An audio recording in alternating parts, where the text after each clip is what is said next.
Brother Ezekias Godiloso. Brother Ezekias, can you lead us in prayer?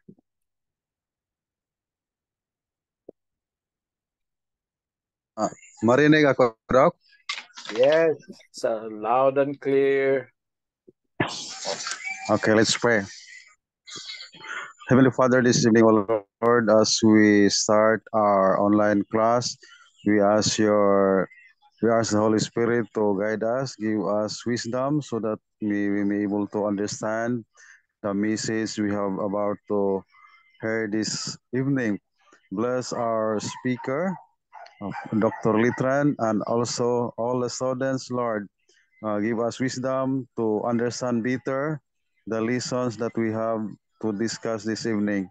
Thank you, Lord, for your love and care and the forgiveness of our sins. In Jesus' name we pray. Amen. Amen. Thank you very much for that very beautiful prayer.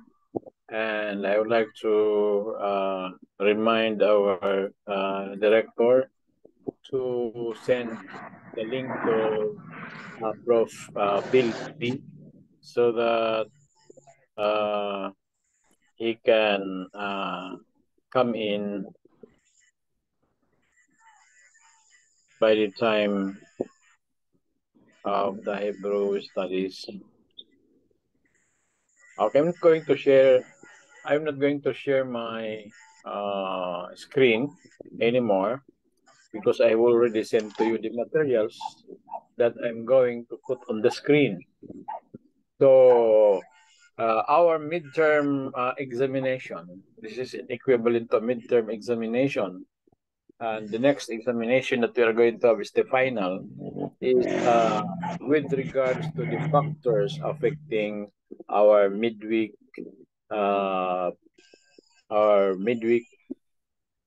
prayer meeting attendance. So this is still part of our class in the theology of Christian music and art of worship. And we have come to the point where every one of us will have to face the music. So, ito na po yung totoong music, mga kapatid, no? And in this discussion, we will play and dance with our reasons why such thing is particularly happening. Okay, so let's first take the number one factor. This actually, I have not arranged this according to its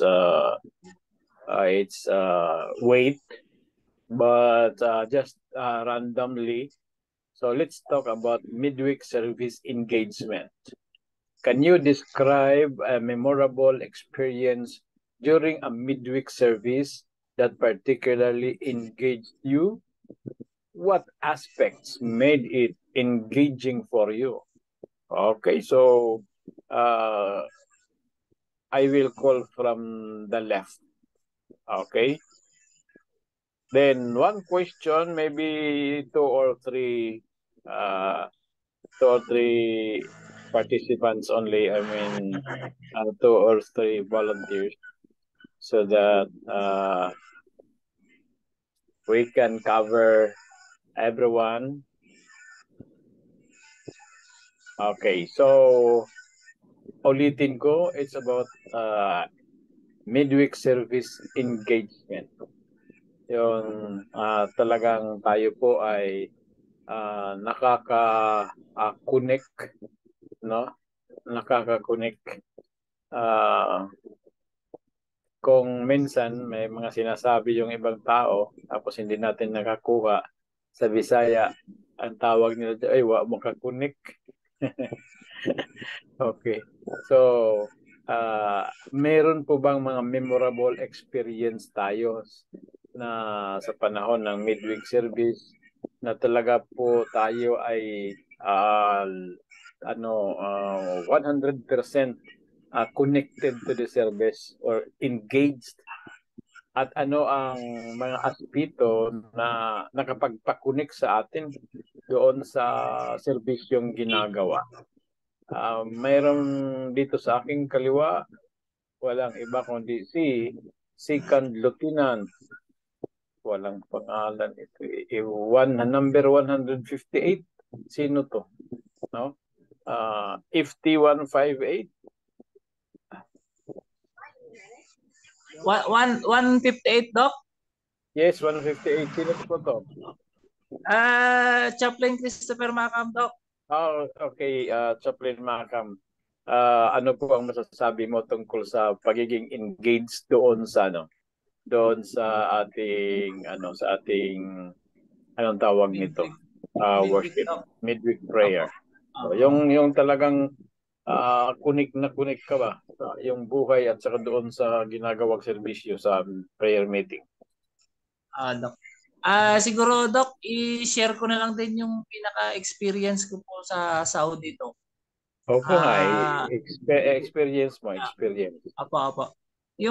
Ang nangyari po kasi doon, Doc, sa Saudi po, nandun po kami sa Riyadh. Doon po ako na-assign as a salesman po.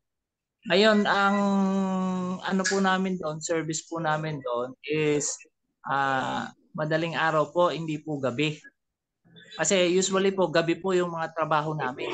So ang service po namin actually ng midweek is madaling araw. And then Sabat din po madaling araw. Doon po sa Saudi, Doc, siyempre po sa Riyadh po, very strict sila sa mga gawain ng Christian. Actually ano lang po, Orthodox at saka RCC lang po ang pinapayagan. Pero yung iba po ay parang illegal sa kanila. So sa engagement po, Doc, sa pagiging engaged, doon lang po sa pagpunta sa service, Doc, ay talagang makita ko yung connection ko. Kasi madaling araw, Doc, alas 4 ng madaling araw, and then meron kami sasakyan, yung mga Bible namin, Doc, is nasa ilalim ng aming upuan. Kasi po, yun nga po, may mga checkpoint na siyempre baka mahuli kami, talagang deportation ang mangyayari sa amin.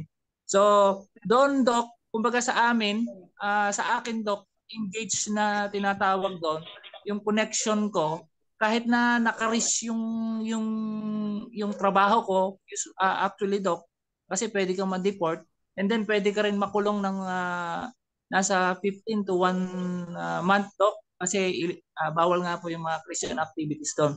So, siguro doon sa worship, Doc, yung anong tawag dito, yung passion ko, Doc, na kahit na dumaan kami doon sa tinatawag na ma-deport na kami, makulong kami, magpapatuloy yung worship.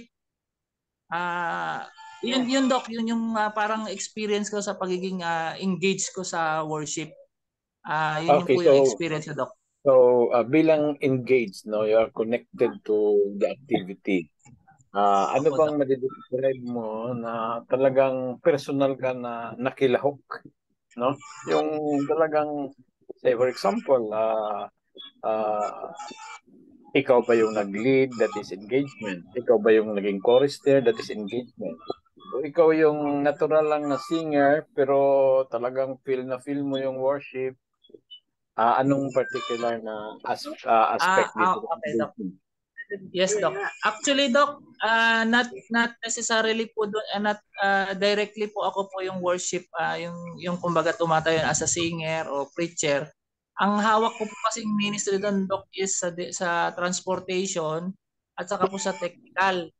So, yung aking service, Doc, is tinuturing ko na rin na ano yun, Doc, engagement ko sa gawain o sa worship ko. Kasi siyempre, of course, yung without technical aspect, Doc, kasi yung ating church doon, Doc, talagang halos lahat, Doc, is kompleto. Tapos hanggang 4th floor po yung aming building.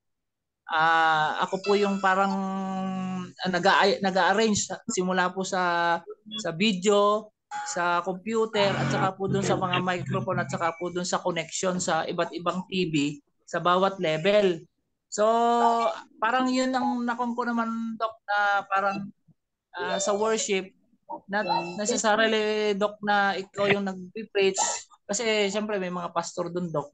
So, kung ano yung may pangangailangan sa isang area, Doc, doon ako naka-assign sa technical at saka sa transpo kasi Doc, magsusundo ng mga kapatiran sa ospital, yung mga lumalabas, ganun Doc, yun yung naging ko, Doc. Anong aspeto? Ano kaya mga aspeto na masasabi natin na talagang nagpasaya sa iyo, no? Naging inspired ka, sumaya ka doon sa sa pakikilahok mo, no? Is either by being a participant, congregational participant. Anong aspeto doon sa mga prayer meeting na no? Hindi ka lang nasiyahan kundi nasayahan. Doc. Siguro Doc, yung sa akin Doc, yung dedication na tinatawag Doc na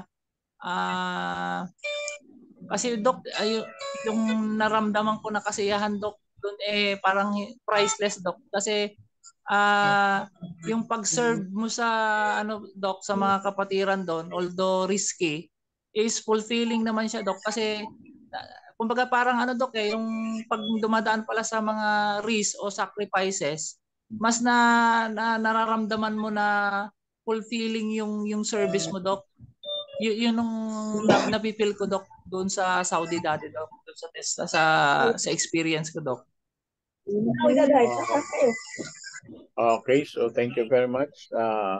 Shall we hear from aking lista, Sherlyn Mariano, Captain Sherlyn Mariano. Okay, shall we hear from Captain Mariano? Ano po yung question ulit? Yung engagement?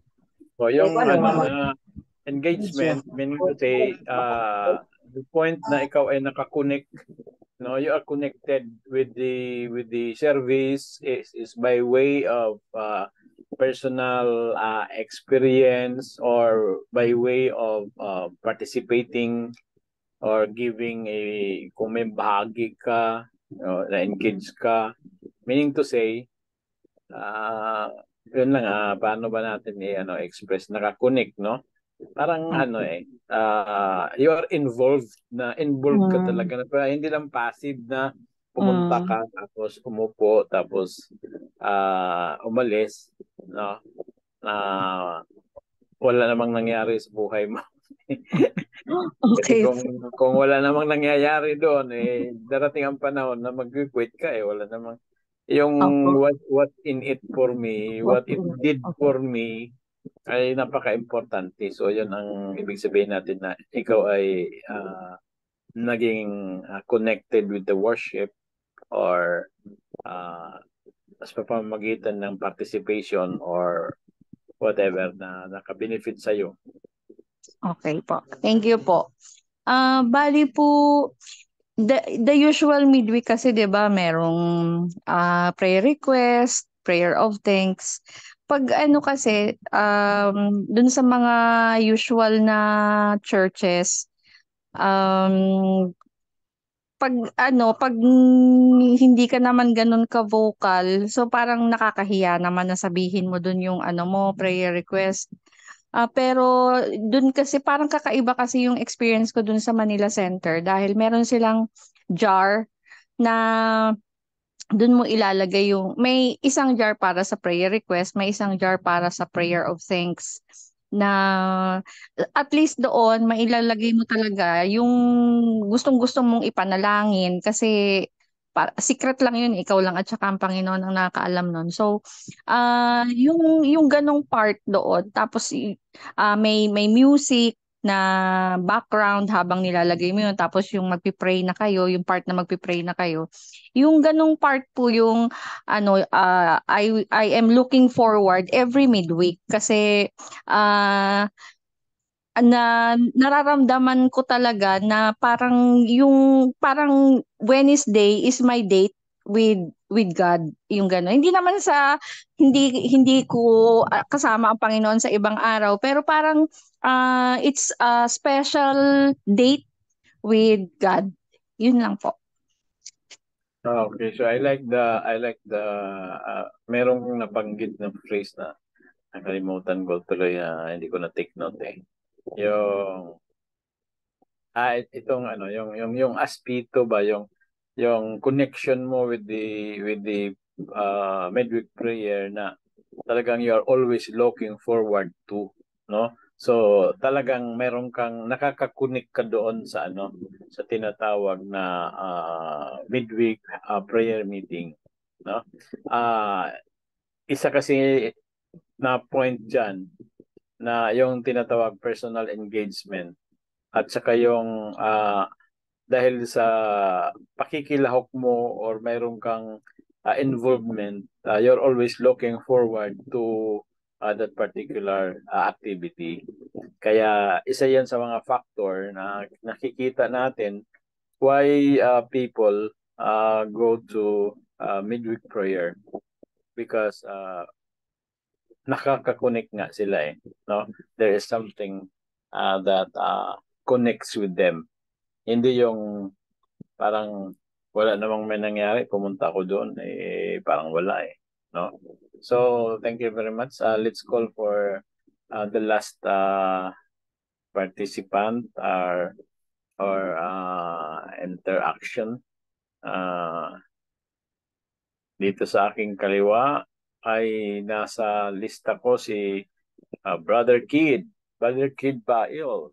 Kamusta ka po dyan sa isla? Purihin ng Panginoon ay masaya dito sa ang ating paglilingkod, tuloy-tuloy ang ating gawain. Amen. So, siguro this week makapagpahinga ng inyong lingkod.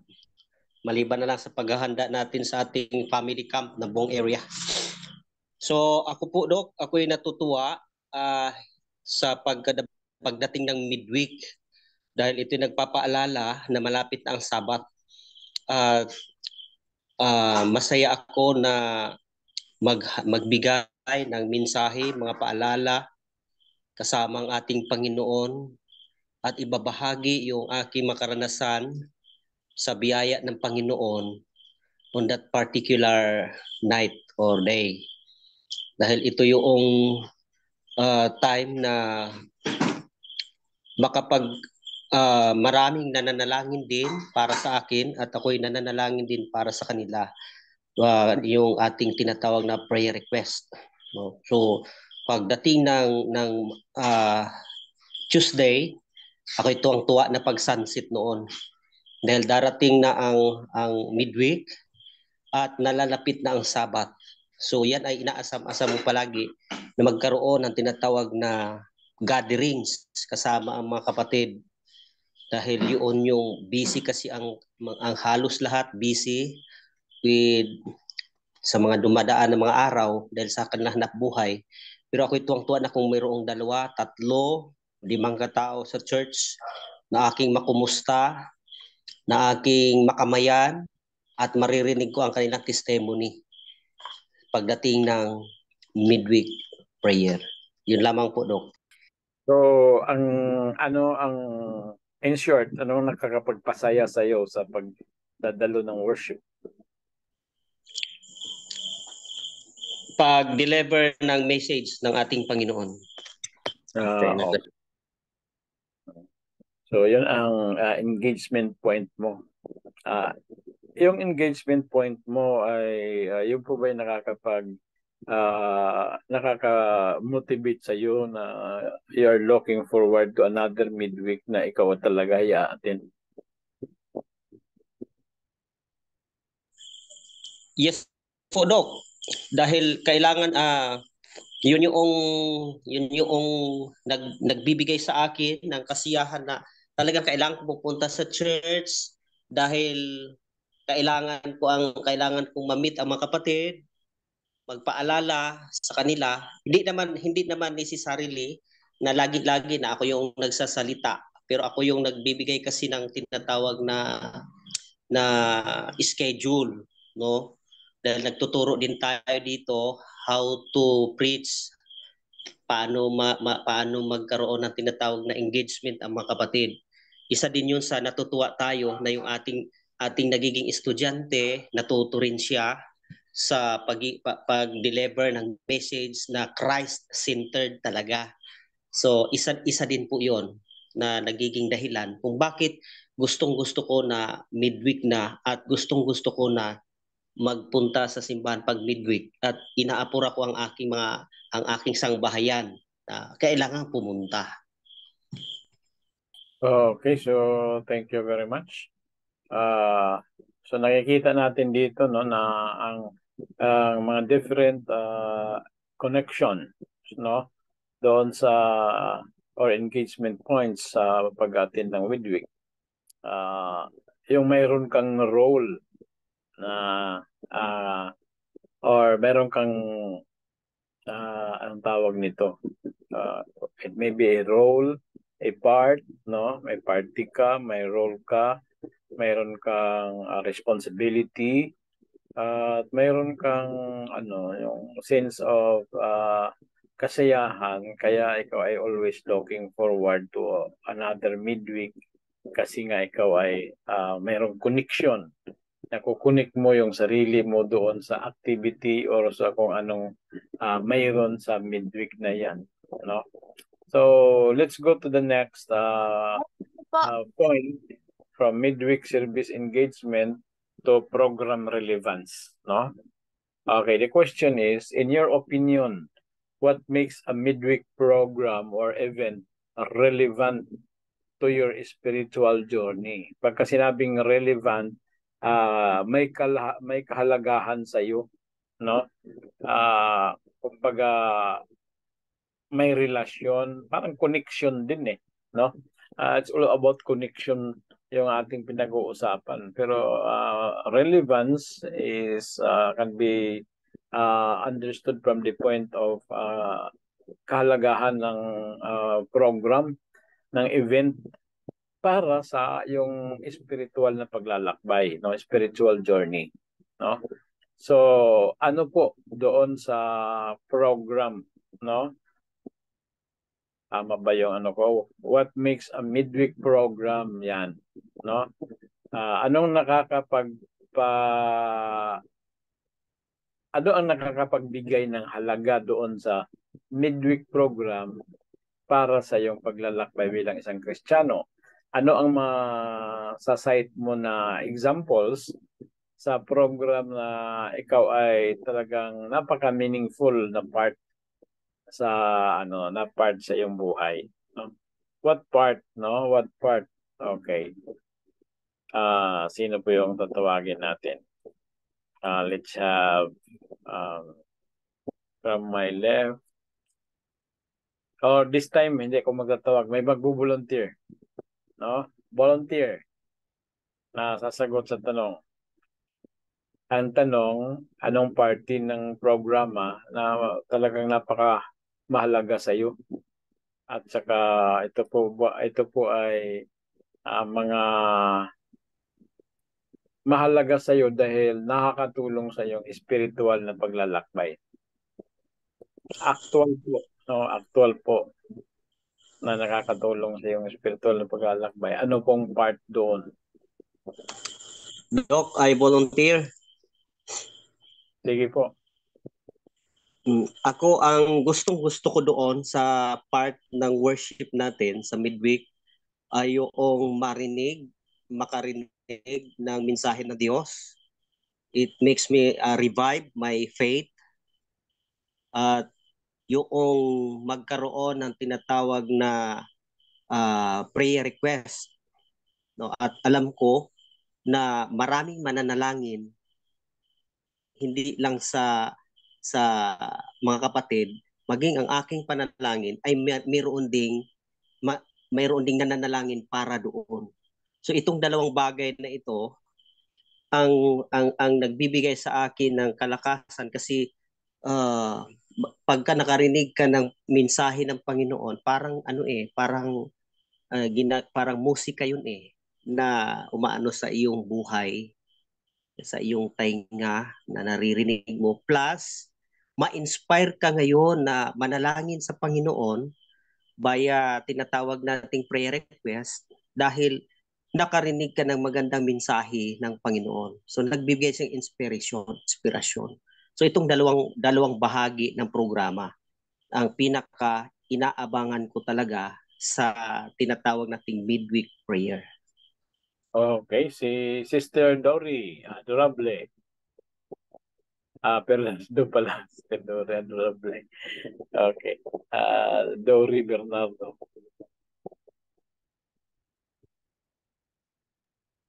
Ako po, Doc. Okay, so pass muna. Punta tayo doon kay, sino yung nag-volunteer? Manilin. Manilin. Music and song. Si Sir Jubin Maxion din, Doc. Ay, sige po, Doc. Ano po ba yun? From where are you? From what place are you, Ma'am Manilin? From US. Yun. US. Okay po. Alam mo yung pinakamagandang part talaga sa akin sa pag prayer midweek is yung kasi ako talaga excited tuwing Tuesday kasi yun yung time ng ano namin Tuesday kami. Kasi dahil nga dun sa Project 8 ay kukunti lang po yung member ay nabibigyan ng pagkakataon na ang bawat isa ay ah, magpahayag ng kanilang prayer request and thanksgiving.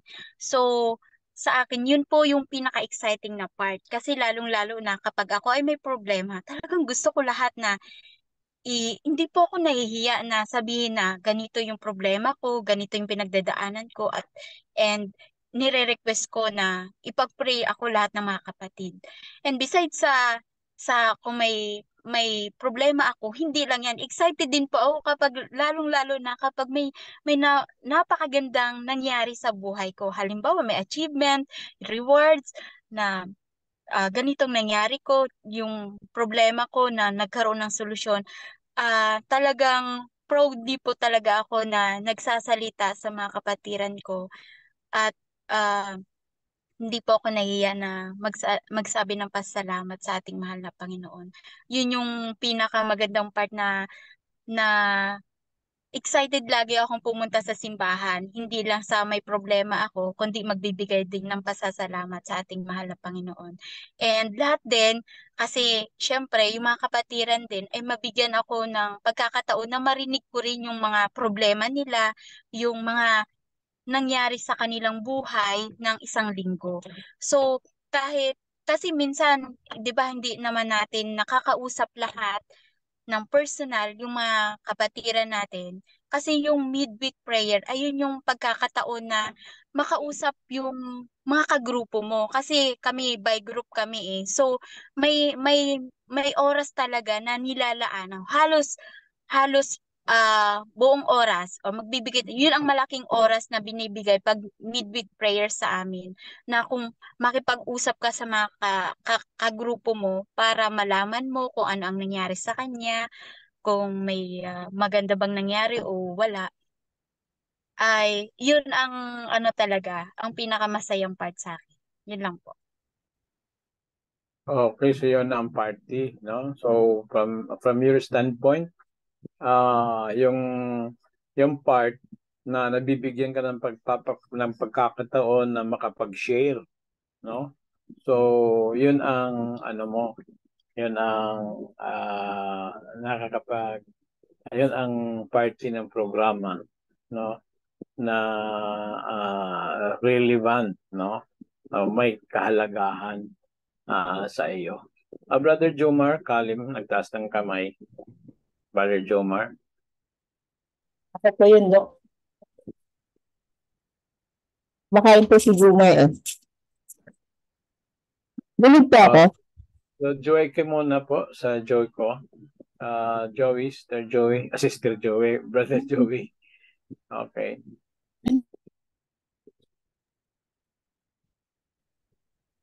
Yes, Doc. Yung midweek ay napakahalaga, especially for the leaders na makikita natin kung kumusta ang ating mga kapatiran, paano ang kanilang kalagayan ng kalahati ng sanglinggo, kung sila are they doing okay, mga kaganapan sa kanilang buhay na kung saan ay okay naman sila. dahil sila ay ating pinagpipray. Pag tayo po ay mga leaders, ay pinagpipray natin yung ating mga kapatiran every day. Ay in a way, dahil pinagpipray natin sila, concerned tayo sa kanila. And every time na tayo nagkakaroon ng midweek, ay you see to it na kumusta natin sila, you see to it na sila ay okay, at kung may mga problema, you are involved kasi we are concerned about them, about their welfare. So dito sa Tree of Life Cubao, kami po ay may tinatawag na acts of prayer. So talagang as much as possible, ang aming yung pakikinig ng discussion at the same time ng sermon ay maigsi lang, may limit lang po kami, but yung prayer is mahaba. Doon kami nag-extend ng time. Okay lang kung humaba basta sa prayer kasi we have to pray for everything na concerned sa bawat kapatiran intentionally, individually, kasi ito yung tinatawag na talagang touch, no, yung individual na connection natin sa isa't isa at idinudulog sa Panginoon. Yun, Doc, yun lang po. Okay, so thank you very much. So from your standpoint, yung opportunity to care, no? Yung mabigyan ka ng opportunity na makita kung anong kanilang kalagayan at kung ano ang maaaring magawa mo para sa kanilang to meet their needs, no? Si Sister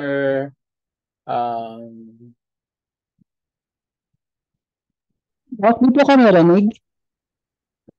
Oo, Loud and clear. so balikan natin si Brother Jomar. And ito po yung sagot namin. So sa amin po yung nilook forward namin sa midweek is fellowship. Kasi po sa amin po dito, hindi po kami sa church nag-meet sa aming midweek. We go visit homes of our members. So per Wednesday ay may house kaming i-visit. So napakasaya po kasi family, napaka-homely. And kagaya rin po ng mga ibang nag-share, yung core po nun is there is care and cure. Kasi binibisita niyo yung family or kayo yung binibisita. Ang ganda kayo ng feeling na binibisita. Tapos yung much personal yung personal and relational talaga yung interaction, yung engagement. Talaga nakakapag-share lahat. And maganda po talaga kung nag-share hindi lang po yung request ang binabahagi, but more importantly, the praise reports and the thanksgiving. Kasi that midweek, syempre in that week or in those days, medyo may stress tayo. Kailangan natin ng encouragement. So those testimonies are encouraging. Tapos nakapag-unburden pa tayo kung mag-aas tayo ng prayers. So, yun po. Plus, iba pa yung bonus pa po yung food and fun. So, food, fun, and fellowship po talaga. Kasi kung yun, yung pagkain talaga. Yun po, Doc. So, maganda rin, So, malamang na yung iba ay pupunta doon dahil makatikim na naman sila na ibang luto. Okay. Precisely, Doc. Pero at least from your standpoint ay hindi naman yung luto ang na-mention mo no? Kundi meron pang ibang mga aspects like an opportunity to care and to see the situation ng mga kapatid, no? Okay, let's acknowledge Sister Ramak. Sister Ramak. Sir Doc, good evening po. Good evening. Nasa sasakyan po kasi ako ngayon pero hindi ko mapigilan mag-share. Yung una, yung midweek kasi kahit na hindi pa lang po yung yung program proper, inaano ko yon. Gustong-gusto ko yon kasi yung nagdadatingan pa lang sa araw kasi ng Sabat, Vesper o araw ng Sabat, may mga pag-uusap na hindi pwedeng pag-usapan. Restricted tayo dun kasi Sabado. Pero pag midweek, parang open tayo. Mapapag-usapan kahit wala pa yung proper. May fellowship talaga. Then yung sinabi po ni Ma'am Kalim, ginagawa rin po namin yun. May mga time na yung midweek ginagawa sa mga bahay, lalo na dun sa mga bahay na hindi uma-attend. Dun ginaganap yung midweek. So na nakukumusta sila kasi may mga time na hindi sila talaga nadadalaw, nakukumusta sila. Then kung hindi naman po ganun yung setting, kasi minsan binabago naman, para sa akin yung midweek privilege.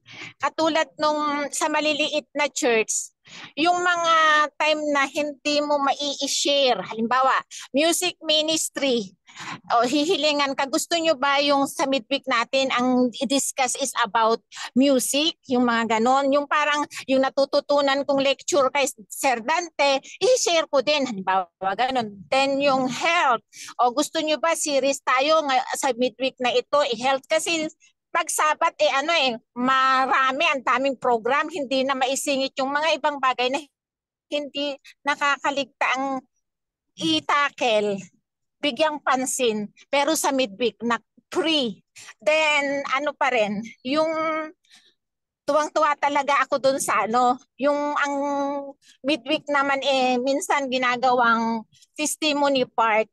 Nalalaman mo yung yung ganun pala yung taong yun, si sister pala may pinagdaanan na ganun, kaya pala ganito yung pananaw niya sa buhay. Mas nauunawaan kasi nabibigyan sila ng time magsalita, yung sabihin kung sino sila, yun nangyayari yun lagi kapag yun sa mga Thanksgiving and prayer requests. So, ang midweek talaga yun yung time ng fellowship. Kasi hindi tayo yung nare-restrict na, Sabat ngayon, hindi pwede yan, hindi pwedeng pag-usapan nyo yung mga ganun. Kaya, sana laging midweek. Saka sa akin talaga, nilulook forward ko kasi susunduin ako mula dun sa sa office kasi di ba ibang bayan. Susunduin ako kasi araw ng midweek may simba. Susunduin na naman ako ng Vesper kasi kinabukasan simba. Sana laging ganun na lang nga yung araw kasi nakaka-home base ako. Yun lamang, sir. Okay, so thank you very much. And let's go to the impact of the message. Sino po makakapag-share ng moment sa inyong buhay na yung message o yung itinuro doon sa midweek ay talagang na-feel mo na napaka-significant sa iyo, no? Mayroon po ba? O hindi masyadong importante sa inyo yung message? Ako, Doc, ako na mag-share po ako. Okay, Sister Dory.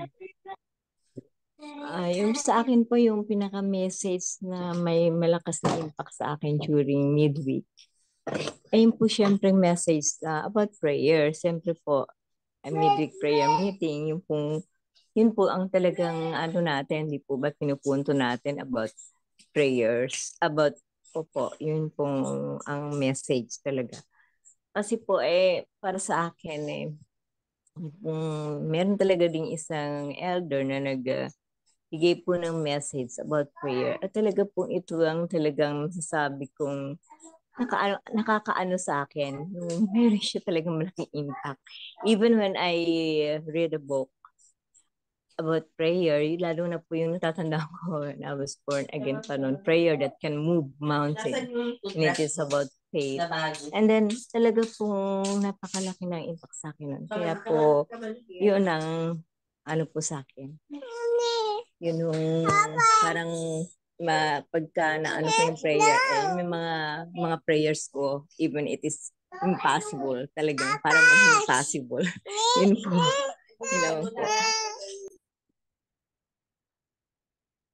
Okay, so thank you very much. Brother Joven? Yes, Doc. Good evening po sa lahat. So, anong masasabi mo tungkol sa ano? Mayroon bang point sa buhay mo na talagang yung message ay nakakonect din sa buhay mo? Opo, Doc. Nagkaroon ng impact.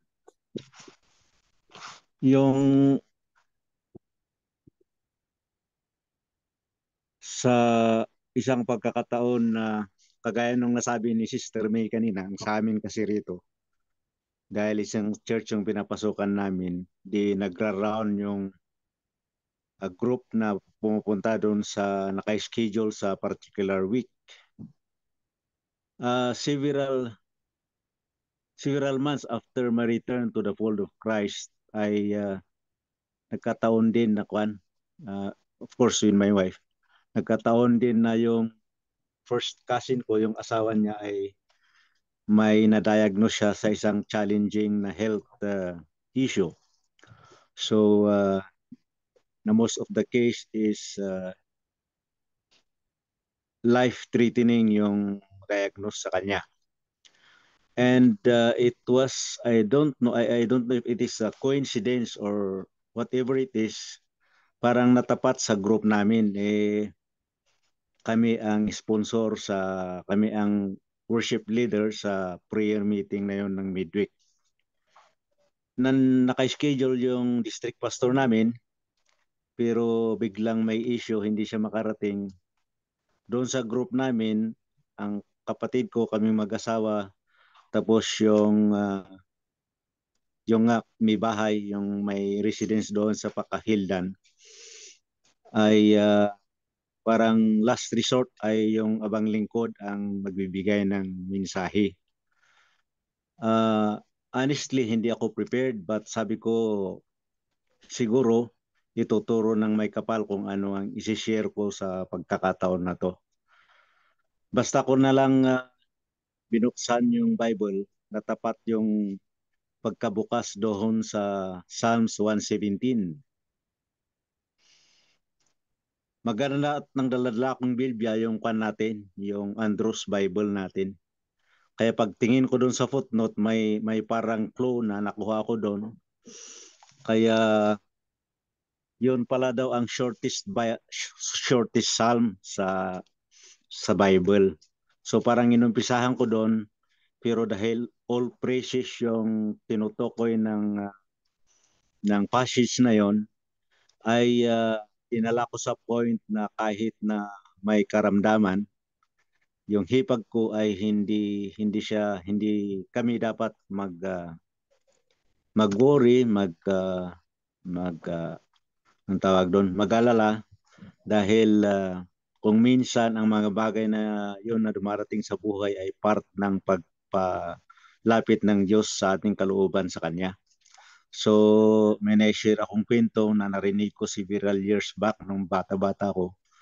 At nakita ko sa pag-share natin ay lumiwanag yung noon ng hipag ko na may karamdaman. Tapos napansin ko na medyo tuloy-tuloy yung ngiti niya during and after the sharing na ibigay natin. So sa akin parang napakasaya ko at tinugunan ng Diyos yung pangangailangan namin sa pagkakataon na yun. Hanggang ngayon ay hindi ko po yun makalimutan dahil nagamit tayo ng Panginoon na naghatid ng simpleng pagkikipagramdam doon sa ating kapatid. Yun lang po, Doc, ang may share ko doon. So may impact po yung message, Doc. Okay, so Brother Henry, gusto mo mag-share about the impact of the message? Yes po, Doc.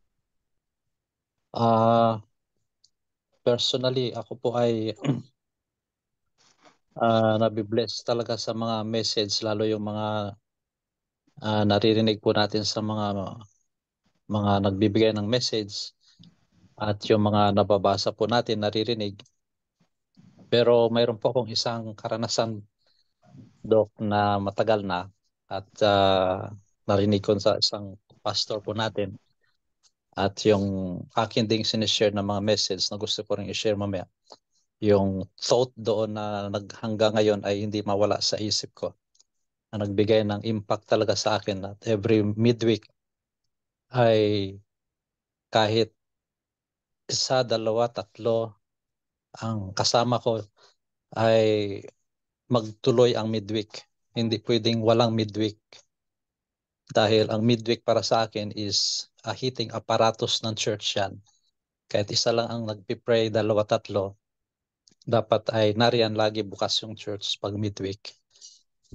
Yung narinig ko po yung sermon ni Pastor Villoso noon. Buhay pa si Pastor Villoso po noon eh. Tagal-tagal na rin. At yung personal ko po na ano yun, na impact sa akin noon. Yung kanyang topic is about the love of God. At yung pagmamahal ng Diyos, diniin niya po doon yung pagmamahal ng tatlong makapangyarihan sa lahat. The Father, the Son, and the Holy Spirit. At yung hindi ko makalimutan na message kasi during midweek po niya ito dineliver sa amin sa Pasay Papao noon. Sabi niya, kung hindi pa tayo maligtas, hindi pa ako maligtas, sa kabila ng lahat na ginawa ng tatlong makapangyarihan sa lahat para tayo ay makasama niya doon sa heaven at hindi pa tayo naligtas. Yun yung nadiin sa akin na gaano na lang kaya ako kasama kung hindi pa ako maligtas. At gaano ko na lang kanireject yung pagmamahal ng Panginoon na yun. Akalain nyo po, isipin ko, the Father, the Son, the Holy Spirit, nag-join together para masave ako tapos hindi pa ako maligtas. Hindi ko makalimutan talaga yung Dok yung message na yun ni Pastor. Hanggang ngayon, kaya clear sa akin yung message na yun. At habang tumatagal, may mga message na nagbigay ng impact sa akin nung mabasa ko po yung Testimonies for the Church, Volume 4, yung 268, na yung pamagat po nito is the importance of prayer meeting. Na dito po ay sinabi dito that we have to prepare for eternity with such zeal as you have not yet manifested. So we must, sabi ng Ellen White, we must to educate our mind to love the Bible, to love the prayer meeting, to love the hour of meditation, and above all, the hour when the soul communes with God. So nung mabasa ko po ito, Doc, at isinishare ko rin dito sa mga kapatid, ay ito po ay nagbigay sa akin po ng impact talaga. Sabi nga ay educate your mind to love the prayer meeting, to love the meditation, the hour sa lahat ng panahon. Mayroon tayong personal, mayroon pa tayong corporate. Ay sabi nga ay kung hindi pa tayo kumbaga sa mag-matured spiritually dahil sa lahat na ito, ay ano na lang kaya, ano po. So yan po, Doc, yung aking ma-share sa gabing ito. Sa part ng aking personal na karanasan pag pinag-uusapan po ang midweek prayer meeting. Okay, so thank you very much. Meron po bang mag-share dyan? Dito po sa question number 7, no, about spiritual burnout. Have you experienced the feelings of spiritual burnout that affected your attendance at midweek services? What circumstances or factors contributed to this experience? Yung parang ano bang burnout sa Tagalog, no? Meron bang equivalent na Tagalog word yung burnout?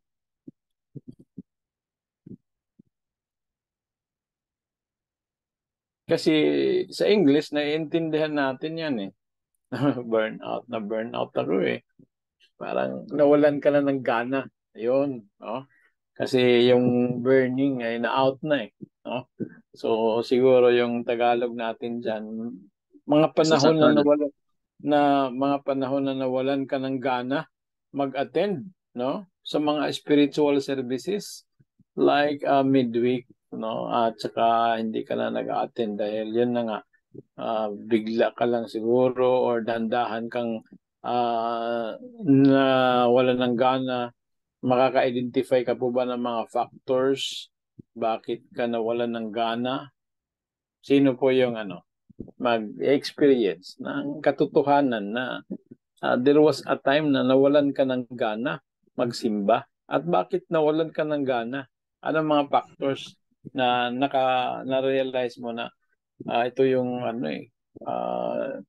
siguro sample lang kasi pag sumimba ako nakikita ko si Talpulano no, parang umaakyat yung dugo ko, no, or anong mga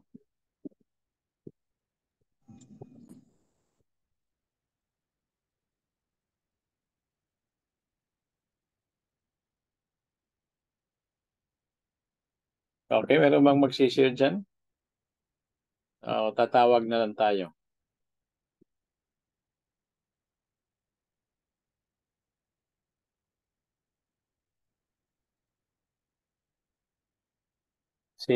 Meron po, Doc. Ako po, Doc, mag-volunteer. Okay, si Doc Aris. Doc Aris? Yes po, minsan talaga mangyayari sa atin yan mga kapatid dahil lalo na kung tayo ay leader ng iglesia. Naranasan ko yan nung doon ako sa Mindanao. Parang kasi kami lang sa pamilya ko lang ang talagang kahit malayo yung bahay namin doon sa church kung saan tayo naglilingkod mga kapatid. Iniisip natin na talagang sana ay makapagkaroon ng midweek prayer. Pero maano mo rin mga kapatid, kahit may mga kapatiran din na kahit malapit sa church natin ay hindi rin nag-a-attend. So okay lang sana kung yung mga nasa malayo ay hindi mag-attend dahil malayo sila, lalo na kung may ulan, walang sasakyan. So ang ginawa ko doon mga kapatid, dahil kami lang ng pamilya ko na pumupunta doon, tapos yung malapit ay hindi pumupunta. So ang ginawa ko, parang nawalan ako ng gana mga kapatid na ipagpatuloy yung midweek prayer. Kasi kami lang naman. Minsan kami ng dalawa ng anak ko. So ngayon, ang ginawa ko na lang, nag-i-schedule na lang ako doon sa mga kapatiran na nasa mamalalayo na mga bahay. So doon ka na lang ginawa yung midweek prayer dahil yun nga, may malapit naman pero hindi naman nag-a-attend. So yan din minsan ang mga kadalasan na problema, at parang kung ikaw ay leader ng ating iglesia ay talagang maano talaga yan, parang anong tawag dito, mahirap para sa mga leader na katulad natin. Kaya ang ginawa ko na lang, nag-initiative na lang ako na pumunta ako doon sa mga kapatiran na nag-last talaga yun ng matagal. So grabe yung experience ko doon mga kapatid. Kaya minsan yung natin na talagang may burnout talagang mangyayari sa natin sa anong tawag dito, sa pananampalataya natin, lalo na sa midweek prayer. Yun lang, Doc. Okay, so meron pa bang iba na makakapag-share ng parang parang napagod kayo, nawalan kayo ng enerhiya, no? Bukod doon sa discourage kayo, parang para kayong isang ilaw na nawawalan na ng flame. They are burned out. Okay. Na parang umaayaw ka na, no? Yun ang isang term dyan. Yung parang sabihin mo, ayaw ko na, no? Pagod na ako, no? Bakit?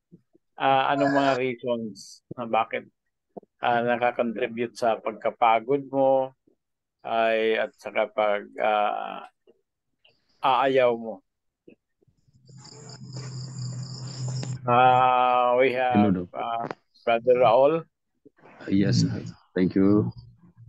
Good evening. Ang burnout, siguro pwede natin i-classify sa Tagalog, napapagod, ano.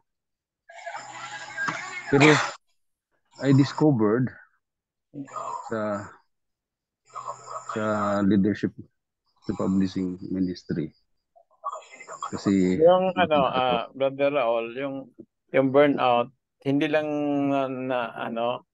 napagod ka kasi meron naman the spirit indeed is willing but the flesh is weak. Pero hindi yan burnout eh. Yung burnout, napagod ka at nawalan ka ng gana talaga, no? Na wala ng spirit na willing. Bukod doon, talagang pagod, pati katawan pagod eh. Okay. Okay. Kasi mayroon akong prospect sa maging literature evangelist ba. At medyo mahina ang response. Pero ano ang ginawa ko? The more I prayed for God's guidance and patience and find ways to approach this prospect. And finally, he was able to join the ministry. It is because of the patience, continual visitation, and mayroong ding panahon na sinama sa special occasion. So I discovered the only thing that we can have strength to continue this interests of meeting this kind of people is to have time with God. That's our hope. That's our source of strength and courage. So pag magkulangan tayo ng question kasi po, Brother Raul, hindi kung paano ka ma-encourage. Ang question, kung may mga panahon ka ba na nawalan ka ng gana at na napagod ka, nawalan ka ng gana mag-attend ng midweek. Ayun ang question na dapat nating i-respond kasi we are talking about midweek prayer. Yes. Yung problema natin na tinutukoy ngayon, yung pagka wala ng attendance, no? Kasi ang problema bakit nakikita natin na konti-konti lang yung nag-a-attend ng prayer meeting. Kaya inaalam natin ang mga factors. Okay. So, isa yung mga factors dito na hindi na uma-attend ng meeting dahil na-burnout. Ito po ba may katotohanan na once upon a time tayo din na-burnout din sa So ito hanggang dyan lang po. Hindi po natin hinahanap hindi po solusyon. No? I see. Okay. Kundi reason. No reason po. Bakit Yeah, we experienced that. Yeah. Experience ba? Parang napagod ako. Pero merong Yes, yes. panahon na napagod lang. Pero Yes. gustong-gusto natin umattend. Yes, Hindi yun yes. ang burnout. Ang burnout, napagod tayo at hindi na talaga tayo, wala nang gana umattend. Narinig ko yan sa ibang term, tinawag nila lolo daw, lolo. Ang lolo, pagod na.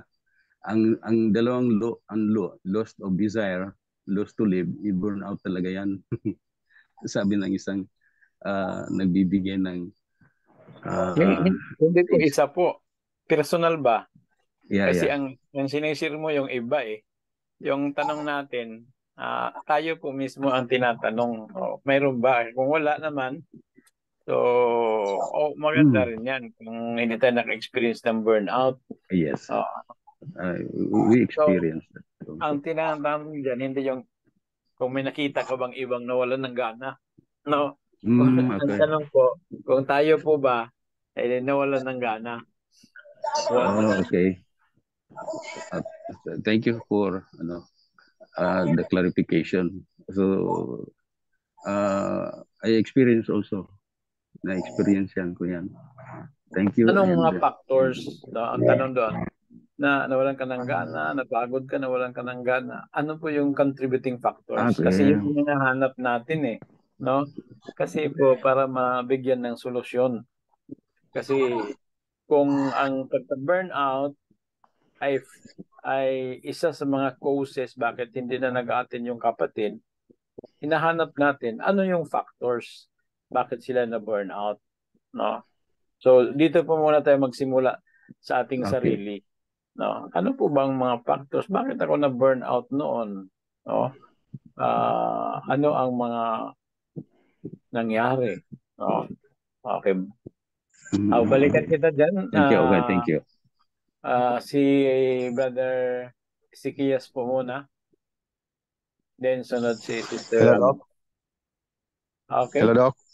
Yes. Marinig ako, Doc. Okay. Okay. Pati may pagkataon, Doc, na may pagkataon, Doc, na hindi na ako nag-attend ng midweek dahil sa discrimination ng mga kapatiran. Mayaman kasi ang mga kapatid namin dito sa aming church. Ako, discrimination, yan ang dahilan na maraming pagkakataon na hindi na ako nag-attend ng midweek. Kahit ang bahay ko 20 meters from the church, anong distance ang church at ang aking bahay. Maraming pagkataon, mga panahon na hindi na ako nag-attend ng midweek prayer. Dahil sa discrimination na pinakita sa mga kapatiran. So, maring maranas din yan ng iba na hindi sila nakapag-attend na kasi medyo yun nga, may nakikita silang discrimination, no? Pwede, no? Sister Ramak.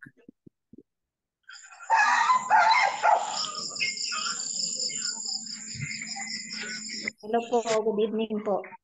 Dalawa po yung sa akin eh. Yung una po, parang ganun din po sa pinundan ko. Pero hindi, ako po kasi dun sa Mother Church, pihira na po talaga akong sumimba dun. Pero na-burn out ako dun sa Mother Church na ang dahilan din, parang ganun din, discrimination. Pero ang masakit nga po dun, yun yung masakit. Sasabihin ko ba? Dun pa ako na-burn out sa walang iba-iba, kapatid ko. Yung parang yung una kanina nasabi dahil ayokong may makita. Actually, pinaprocess ko nga talaga. Pasalamat ako sa Logos. Ako yung unang pinaprocess ko yung sarili ko sa mga natututunan ko. Yung sobra akong nasasaktan.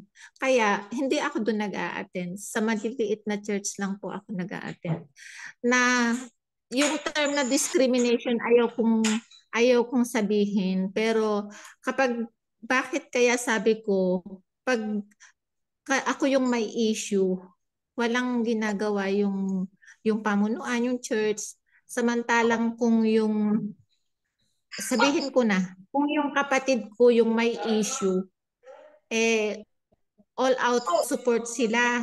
Yung parang big deal, ganon. So, ang nangyayari, uma-attend lang ako sa malaking church, sa mother church, kapag kailangan doon lahat umattend. Ano lang, kung may fellowship, saka ako uma-attend. Nag-i-enjoy na ako sa mga maliliit na church. Hindi naman yung nagliliban po ako ng midweek. Pero ito, yung sa midweek naman, yung pamilya ko, parang tumabang din na nag-attend doon. Nung nagkaroon po ng yung nabanggit ko na nga yung anak ko na nalulungo sa ML. Nung time na yun, talagang lumapit na yung asawa ko sa elder, sa na talagang nagpapasaklolo kami kasi yung kahit lang sana yung hindi yung anak namin yung yung i-comfort nila, yung dalawin, kumustahin, yung kami na kasi kaming mga magulang na affected pero nung nung naikwento namin yung sitwasyon ng anak namin, yung lalo pa yung parang kami pa yung nilayuan. Yung parang kami pa yung may nakakadiri kasi yung anak namin dulong sa ML na parang baka mahawaan sila. Parang yung namin, yun yung naging feeling namin. So, pati yung asawa ko, nakakalungkot kasi nung mga time na yun, parang model family yung namin, yung pamilya. Tinistimony pa nga yun nung isa na sabi niya na yung nakokonsensya ako, yung pamilya ni Ate Carmen, wala pang 7 o'clock dadaan na sila para umattend ng midweek ng vesper, pero nung time na yun talaga parang nakakapagod. Burnout talaga kasi 'di ba kaya kami maaga kasi ang orientation ko is logistics. Kumbaga, yung hindi pa naka-prepare yung microphone, yung arrange ng upuan. Minsan, 'di ba, pag midweek hindi pa nakakalinis sa church at Sabat, Friday pa sila maglilinis. Sinup-sinup na namin yun para pagdating ng kapatiran, andyan na sila. Tapos nung kami yung kami yung nangangailangan ng kahit na kumusta lang o malaman lang namin na pinagpipray yung kalagayan namin, parang wala. So, yun, hindi po kami dun. Yung hindi naman burnout na hindi kami umaattend, mas gusto pa namin na magkabilang baryo.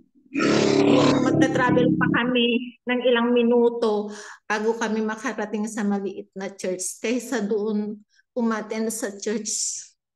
So, ang ko yung parang kapag hindi po yung parang hindi natugunan, yung parang gusto mong maitugon sa iyo, parang napapagod ka rin talaga. Ihiwalay mo rin yung sarili mo kasi naranasan po talaga namin, kami ng asawa ko. Kaya kahit malapit, nagiging malayo sa amin yun, hindi kami doon pumupunta po. Okay, so Yan lang po sa yun po ay isang factor yung kakulangan ng pagpapahalaga, no? Discrimination, tapos yung mafe-feel mo na wala kang halaga doon sa church na yan. So, kumbaga yung iba ay magrarason na why bother going, wala naman akong kwenta, no? Hindi, wala akong kwenta Dadagdagan para ko pa po, Doc. wala akong kwenta para sa kanila, no? So, Doc, pa-interrupt po. Doc, may halaga. dadagdag po. Importante pala from that lesson, mga kapatid, no? Para pala natin masustain yung yung ating attendance. Iba ka nga, kulang lang tayo ng pagpapahalaga doon sa mga member, kaya na burnout sila. Tuloy mo, Ma'am Rama. Opo, yun nga po, tama yung nawala ng pagpapahalaga. Tapos nagtatanong din po ako sa sarili ko, bakit kapag ka naman kailangan kami, yung halimbawa may contribution, hihiramin yung generator namin kasi kailangan sa crusade, napupuntahan naman kami. sabi ko, bakit parang pag tayo yung may kailangan, hindi tayo natutugunan. Pero kung masama yung ugali ko, kasi sabi, masungit daw kasi ako ganun. Pero bakit kapag may kailangan naman sila, napupuntahan tayo dito sa bahay? Natatap naman tayo. Halimbawa, katulad lang nung maipapatay yung papatay yung CR, pinuntahan naman kami kasi by household yata yung by family. O pinuntahan kami sa bahay, solicitan. Tapos kapag talaga yung may kailangan, tatawagan. Kasi yun nga, yun nga siguro dahil nga ang orientation ng trabaho ko ay talagang mag-provide ng pangangailangan. Alam lang kasi nila na mapoprovide ko. O kailangan ng projector, Ate Carmen, yung projector mo ba pwede? Yung mga ganun. So parang hindi ko maanong bakit kaya kapag kami, hindi kami makakuha talaga ng suporta. Pero once na sila yung may kailangan, naaalala kami. Yun lang. Okay, so sa madaling salita, kayo po yung nakakapagbigay sa kanila ng halaga, no? Pero sila hindi nagbibigay sa inyo ng halaga. Pero baka nga lang ang kakulangan ng leadership is tinatawag na yung discernment, no? Kulang sila ng tinatawag discernment. Hindi sila nakakapansin na ang tao ay mayroon nang nangangailangan ng ganitong serbisyo, tapos hindi nila nadi-discern, no? Pero in your case naman, bakit nakaka-discern sila pag iba ang nangangailangan? Pero pag kayo po, hindi nila nadi-discern, siguro from a positive point of view, baka iniisip nila talaga nga pang strong kayo, no? Nakita na, parang parang ganito. Di ba pag ang pastor ay nagdadalaw, no? Walang mga kapatid na nag-iisip na ang pastor ay dalawin, no? Lately lang po yan na binibigyan na ng parang Pastor's Recognition Day. Pero dati walang Pastor's Recognition Day no? So, may Pastor's Recognition Day pero doon lang din sa conference. Pero sa distrito, sa simbahan, walang Pastor's Day, no? Kasi ang orientation natin ay ang pastor, ang role nila ay ang magdalaw. Sila ay malakas, no? Yung sinasabi na malakas sila kay Lord. Kaya hindi na sila kailangang dalawin. Pero ang totoo mga kapatid ay you can pastor the pastor. Okay. So, pwede niyong pastoran ang pastor kasi sila ay tao din, no? Okay. So, sino pang gustong mag-share dyan? Maraming salamat for that factor. Burnout, no? Ay maring mga discrimination, kakulang ng pagpapahalaga. So itong mga taong ito hindi na dumadalo kasi hindi sila nakaka-connect, no? Wala silang wala silang connection, wala silang engagement. Nakita natin na napaka-importante pala ng engagement. Napaka-importante pala na maka-establish sila ng relevance, no? Napaka-importante pala na nabibigyan ang tao ng halaga, no? So, itong mga factors nito dapat natin i-consider sa leadership. Okay, so nakita natin yan sa pamamagitan ng mga experiences natin ngayon. Meron pang isa na gustong mag-share si Brother Joseph. Brother Joseph, Nagtaas ka ng paa. Dok, mayong magandang gabi po. Yan ang kamay. Apo, Dok, narinig po ako? Yes, loud and clear.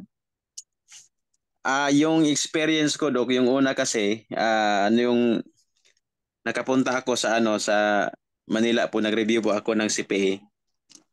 Doon po ako na amiss po yung sa lab ko ng magbasa ng Spirit of Prophecy.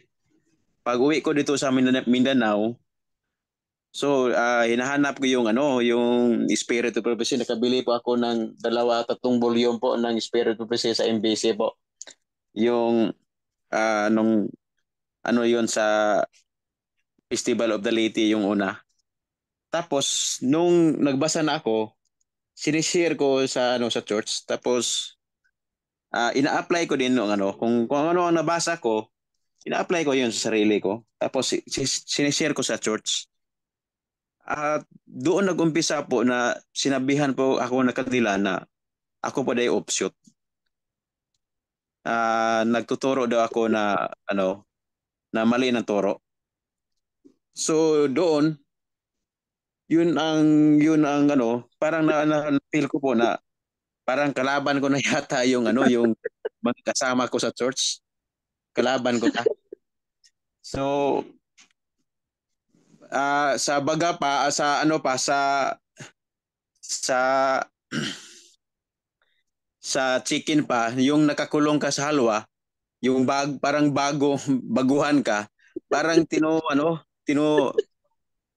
parang pinabayad ka ng yung mga kasama mo. So doon po nag-umpisa na parang na-discourage ako na discourage ako ng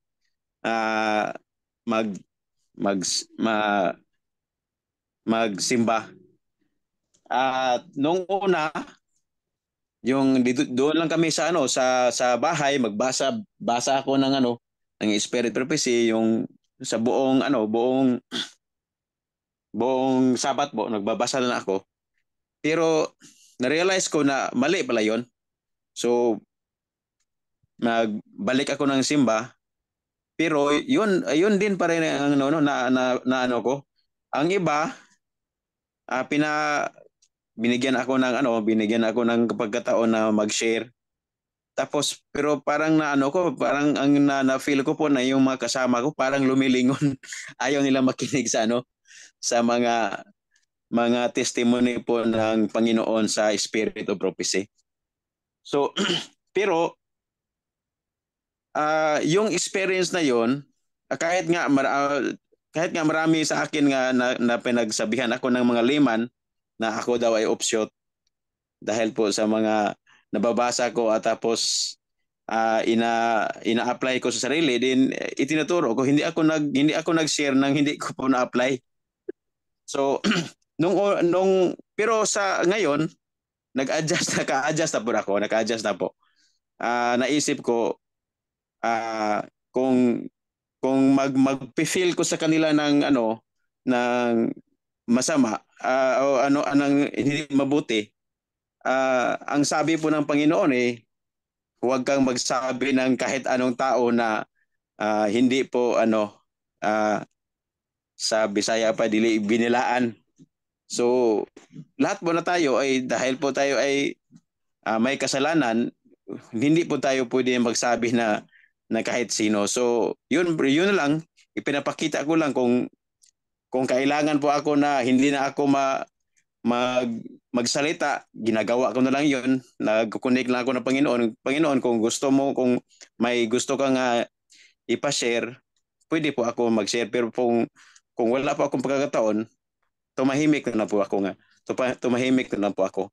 So yun ang ginagawa ko. Tapos nakig-friend lang din ako sa sa mga kasama ko para mapanatili po ang relasyon po namin. Yun lang po, Doc. Okay. So yun po yung mga factors, no? Kung ang doon sa analysis ko, ang tawag doon is judgmentalism. No, judgmentalism, no? So malamang na ang mga iba na hindi na nagsisimba it is because we are judgmental of them sa kanilang mga kilos at sa kanilang mga pagsasalita. Kaya nga, katulad ni kapatid na Glenn, no? Ay Joseph, no? Na siya ay binansagang option. So that is judgmentalism. Another point din, maaari ding hindi natin sila anong tawag nito, ma-blame. Baka nafe-feel na nila na ang yung sharing is already from the standpoint of holier than thou attitude, no? So baka sa feeling nila na ikaw ay banal, sila ay makasalanan. So kasi katulad ng sinasabi mo na yun naman po ay ina-apply mo sa buhay yung sinishare mo sa kanila. So malamang ang kanilang feeling para bakit sila naging judgmental ay iniisip na nila na itong taong ito ay talagang siya lang yung banal. Tapos kami naman ay makasalanan. So maaring ganun din yung nangyari, no? Kaya ang nangyari doon ay naging judgmental sila sa iyo. No? Pero kung tama naman ang ang sinishare mo, ay wala naman problema. Pero kung medyo sa pakinig nila ay medyo naiiba, no? Naiiba na yung boses, yung message mo, ay maaaring ang mapagkamalan ka na medyo ang leaning mo ay pagiging offshoot na. Say, for example, nagsalita ka na siguro nararamdaman nila na ikaw ay nag-vegetarian na. Tapos sinasabi mo na ang mga hindi vegetarian ay hindi maliligtas sa pagdating ng Panginoon.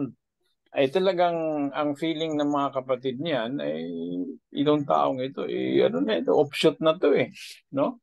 Umiiba na ang tono ng kanyang pagsasalita, no? So malamang mayroon din ganun, no? Na malamang din na medyo naririnig na nila na ang sinishare mo ay medyo may pagka-David dyan na, no? Itong taong ito parang no? Parang katulad na ng David dyan yung mga message niya, no? Katulad na ng mga isdarm ang minimensahe niya. Tapos itong taong ito ay nagsisimula ng mag-criticize sa leadership. Nagpaparamdam na ang ating church ay Babylon, no? So hindi mo kung ganyan ang pag-share mo ay talagang ang tatamaan ka ng judgmentalism, no? Sa mga kapatid. So, yun po ang possible factors. Pero at the bottom line dito sa ating lesson, no? Malamang na may mga tao na hindi sila kasi they are victim of parang stigma, no? Or like for example, ikinahiya na sila ng mga kapatid, no? Na sa isang mga bagay, for example, isang politiko na medyo may pagka-Adventist na nag-intra sa politics na nagiging pasaway na ang buhay, no? So malamang din na pwedeng yun po ay maging object ng judgmentalism, no? So maaring ganun kapatid na Joseph, no?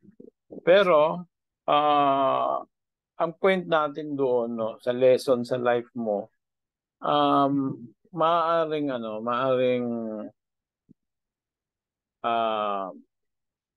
ang judgmentalism ay isang cause na ang tao ay nawawalan ng gana, no? Nawawalan ng gana na pumunta ng simbahan. Andiyan na ba si Prof. Billy? Opo, Doc. Nandito na po. Ay, sige. Thank you very much for your sharing. Tutuloy natin ito, part 2, sa susunod na Monday. At ang inyong exam ay sagutan ninyo mga kapatid, no? Kasi titingnan natin if that is worth 7 points or 10 points. At pag 7 points, yun po ang pinaka-list natin na ibibigay na points ay that is 70 kasi 10 questions. Pag medyo tatakbo ng ilang ano doon, eh, sana pag maganda naman yung sagot ninyo, ay ano yun, 100 points yon, no? So, i-summarize natin para bago bigay natin kay Prof. Billy. Unang-una, yung tinatawag engagement. Ano po ang part natin doon sa prayer meeting, no? Yun po ba ay something that we look forward to? Yung tayo po nabibigyan ng pagkakataon na makapag-share. So, ang tawag dyan is engagement, no? Or tayo po ba ay palagi lang SDA, sitting down always, no? So, maaaring factor yan na ang tao ay hindi na siya sumisimba kasi ang taong iyan, ang engagement ay napakahalaga sa kanya, no? Kung wala naman siyang gamit doon, napapansin niya, ba't pupunta ko, wala naman akong gamit doon, no?